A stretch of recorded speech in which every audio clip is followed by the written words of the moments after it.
Hello, Pressment here, and I'm back with a new video. I want to start off by apologizing for not really making any videos throughout set 11, but I'm planning to upload consistently throughout set 12.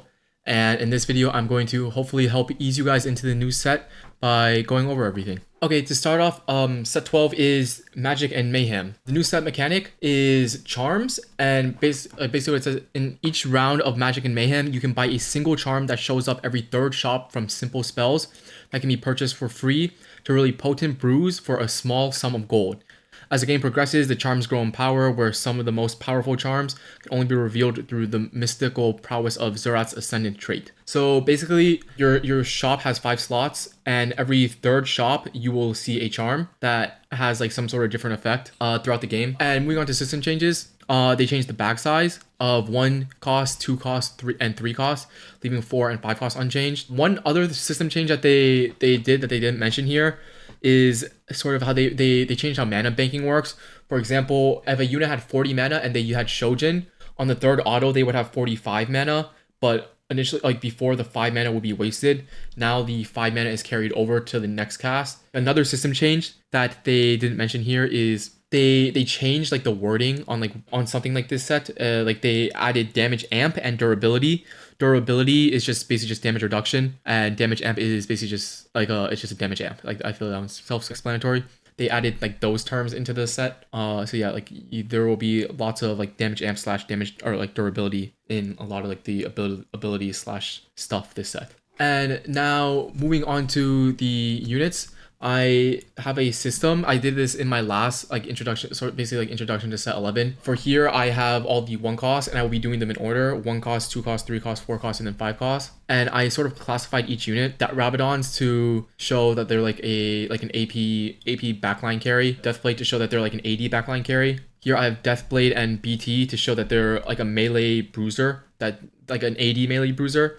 I will also have Deathcap and BT to show if they're like an AP melee bruiser, and then Warmogs to classify like the tanks. Starting off 1 cost, Seraphine, Soraka, Ziggs, Zoe. They're all AP casters, like AP backline carries. Ashe, Nomsy, Twitch, all AD backline carries. Warwick and Jace, they are the 2 like AD bruisers of 1 cost. And then Elise, Blitzcrank, Jax, Lilia, and Poppy, they're all the tanks of the 1 cost tree. And now onto the 2 costs. For AP backline carries, we have Ari, Cassiopeia, Syndra, Zillion. For AD carries, we have Kog'Maw and Tristana. And then for melee bruisers, we have Akali and Nyla as the AD melees. And we have Cassin as the AP melee. For tanks, we have Galio, Nunu, Rumble, and Shyvana. Now onto 3 costs. For 3 cost backlines, we have Bard, Hui, and Veigar for the AP backliners. Ezreal and Jinx for the AD backliners. Hecarim and Katarina for the melee carries, or like the melee bruisers. Hecarim being the AD, Katarina being AP. And on 3 costs, we have a lot of tanks: Mordekaiser, Nico, Shen, Vex, Swain, and Wukong. For 4 costs, we have Karma, Nami, and Ryze as your premier backline AP carries. Kalista and Varus as your main AD carries. Fiora and Olaf are the AD melee bruisers, Gwen as the AP melee bruiser, and then Nasus, Rakan, Tahm Kench, and Taric as your frontliners. Now for 5 costs, it does get like a little confusing. Right now, or like this set's 5 costs is like they don't really have any like tanks, but I will explain like Diana and Morgana once we get there. For AP carries, we have Zerath, Milio, and Nora, like Nora slash Yumi. They're both in one. They're both the same unit. AD carry, like AD range carry, we have Smolder, and then AD bruisers, we have Briar and Camille. Now for Diana, I have Deathcap, BT, and Warmogs. Same goes for Morgana. They're classified as magic fighters, and what magic fighter would just be would be Deathcap and Bloodthirster. But like the way like they work, they can basically use like AP items. They can even like take some like tank items as well. Like I think it's fine to give them both. Basically like this sort of like entire area of items. And same goes for Morgana. Diana is a 1 range unit, while Morgana is a 2 range unit. But if you like stuff like Vow is like really good on Morgana. It helps her get another cast with how her spell works. You can go like Deathcap. You can literally go like Deathcap BT Vow, or like Deathcap BT Warmogs, and those items from my personal experience playing PBE so far seem to work out really well. And you can give like similar items to Diana. They're sort of like melee AP carry bruisers. that can also use tank items because of how like sort of like they are able to sustain like and like develop a frontline outside of just being like drain tanking, whereas like Camille and Briar would be like they'd be like drain tanks or like and solely rely off of lifesteal because Diana has some built-in healing as well as Morgana has built-in shielding to herself. Okay, so here I have sort of like the new traits of this set. If you want to pause here to sort of just like help you remember like what traits are like what, like feel free. And yeah.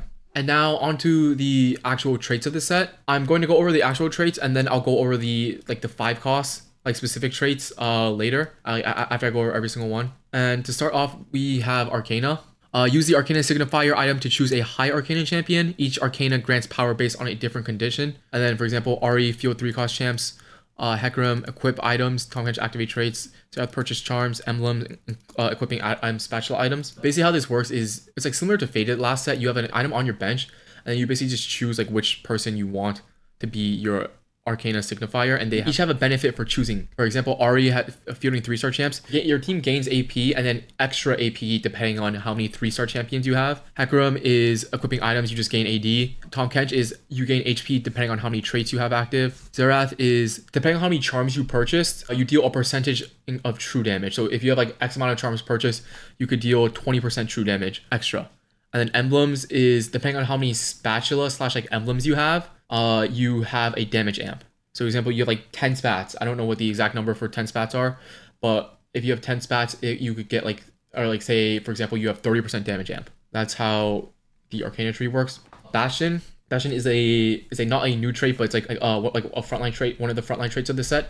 There are like 3 frontline traits of this set. Bastion, Shapeshifter, and Vanguard are the 3 frontline traits of this set. And Bastion is sort of like the same as it's always been. 10 armor and MR for your entire team, and then Bastions gain more. And the value doubles for the first 10 seconds.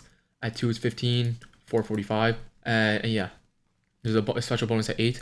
Onto Blasters. Blasters is a damage trait this set. Blasters gain damage amp, which increases for 3 seconds after casting their ability.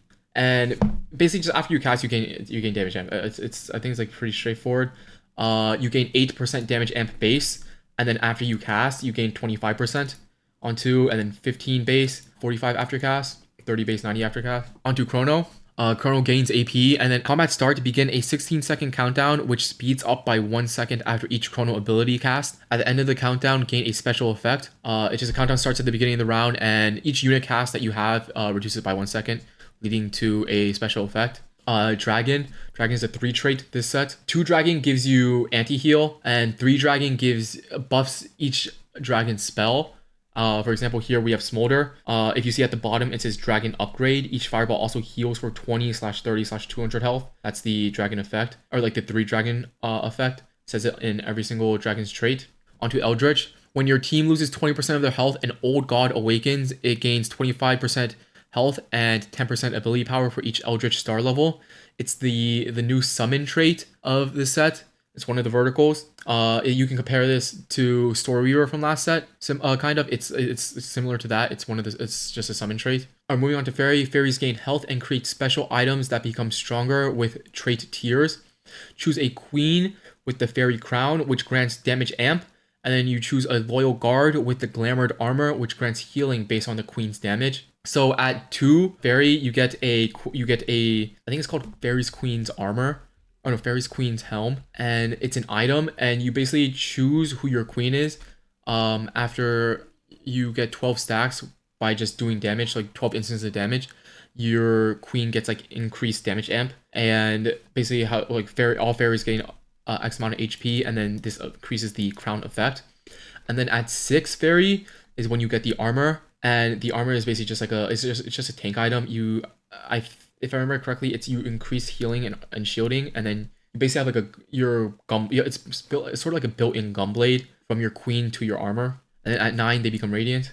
Frost champions gain ability power and attack damage. The first few enemies to die become an allied ice soldier, which lure enemies attacks if they are within range and retargeting. Every single Frost unit gains AP and AD, and when you kill an enemy unit, it turns that enemy unit into an ice soldier that taunts / like eats what's called like skill shots and stuff, like projectiles or anything. Basically, it's like sort of like another summon. It's like a kind of like a necromancer type thing. Like when you kill something, you spawn like them as a ghoul or as like an ice soldier. Honeymancy. Honeymancers gain bees that deal magic damage to their target every 3 seconds.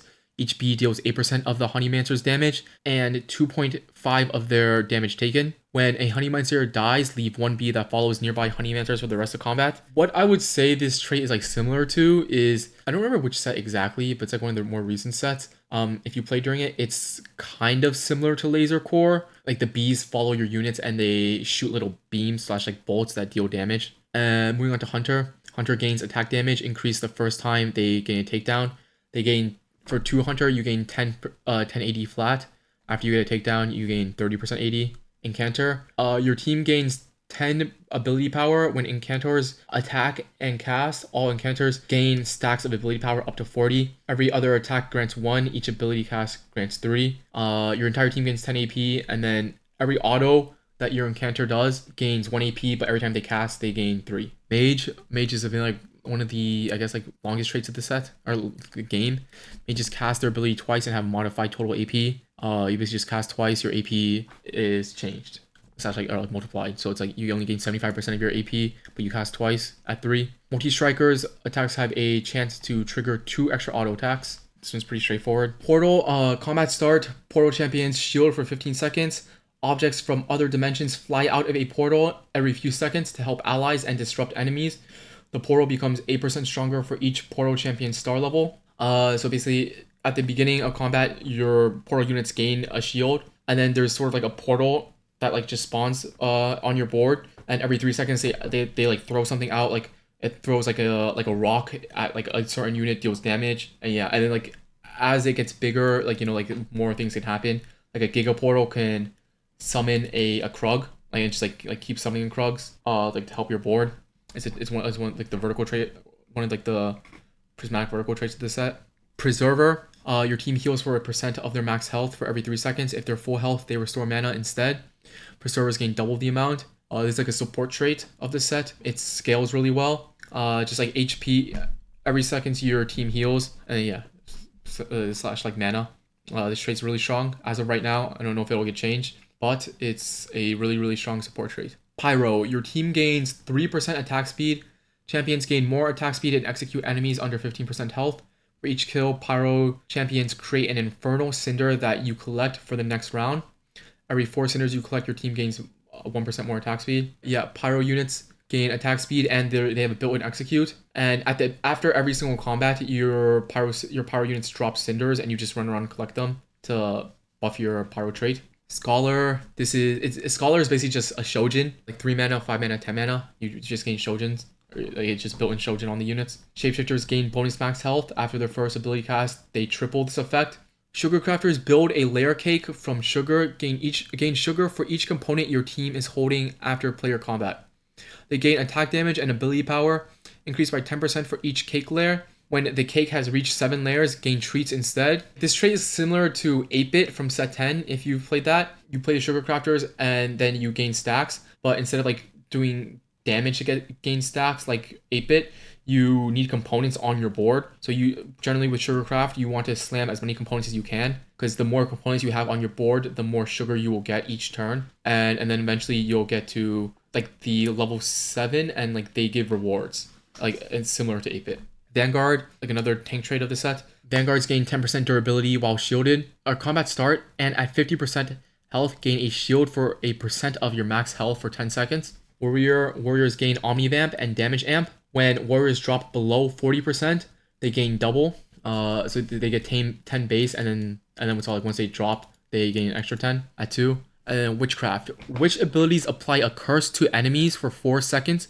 When a cursed enemy dies, the curse spreads to the nearest enemy. And at each tier, it does something different. So at 2, it's just smaller, and they lose 200% of their max health. Like of course, these numbers are like subject to change, depending on like what they want to do to balance. For the lowest witch, heals for 50% damage taken. 6, 25% damage, a bonus true damage from the witches, and then 8, they turn into frog.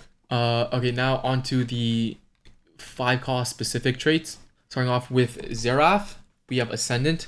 Ascendant charms can appear in your shop. The odds increase by 10% after player combat, up to 50%.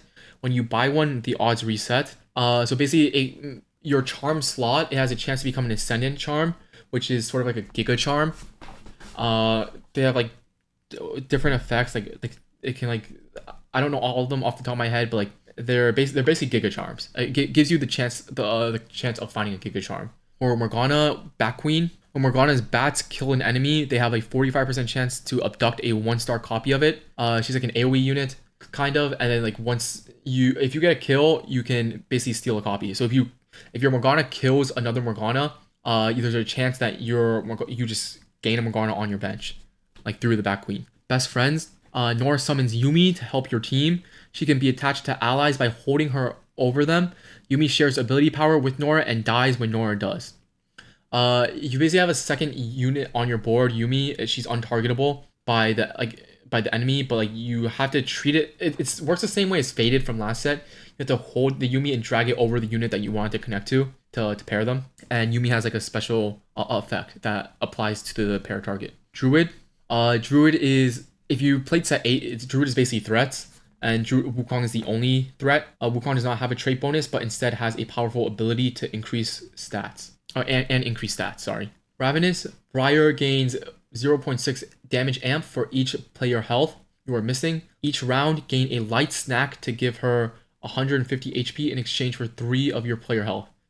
Basically, on your bench, you get a Poro snack when you have Briar played, and you can feed it to the Poro, feed the Poro snack to Briar, but it will cost you 3 HP, but it will like give her 100 HP. But then like she gets stronger from you being lower HP as well. So it's sort of like a win out type thing. But you don't want to use it like unless like you math out like your HP, so like you know like you losing 3 HP doesn't lose you a life potentially like on like later stages. Relic, this is for Milio. After combat, Milio has a 40/60/100% chance to convert a temporary relic component into a real component. What that is like the way Milio's spell works is when he casts, he conjures like 2 items to units on your board, and I think it's like after the turn, there's a chance that your Milio, like say your Milio sponsor redemption on your frontliner, there's a chance that you gain a real belt or tier from like the redemption, is like, my understanding of Relic. And yeah, that's about it. Okay, I guess I'll go over some charms. Stage 2 to 3, an example charm. Refresh your shop with all 1-cost champions. You just click on it and then your entire 5 slots become 1 cost. This is a free, like it costs 0 gold. Oh, these are ascendant charms, for example. Stage 3 to 5, a random one is Shivanate. Next combat, all your items transform into static shivs for 1 round. This isn't only completed items, so it's like if you have a tier and a BF sword on your bench, or if you have 5 components on your bench and you get this, you click on it, you have 5 shivs on your bench. So yeah, it's like kind of strong, but it's like kind of like double-edged sword. It turns all your on-board items to shiv. One thing to note about this is if you have 5 components on your bench and you turn them to shiv, you put them on a unit, like you shiv anything, the components will pop off later. So it's like you don't grief yourself by putting shivs on. That's an example of a stage 3 to 5 charm. Stage 4, life insurance. Next combat, allied champions have a 50% chance to drop 1 gold on death. Stage 5, there's even more. Big surprise. Next combat, 2 champs without items gain a suspicious trenchcoat artifact. And these are some of the ascendant ones. Like these are only locked if you have Zerath on your board. Gain a support anvil and artifact anvil. As of right now on PBE, this one costs like 40 gold. So like they don't have like the price on them, but some of them can get pretty expensive. These are the ascendant charms. And okay, yeah, I think that's about it. Bye bye.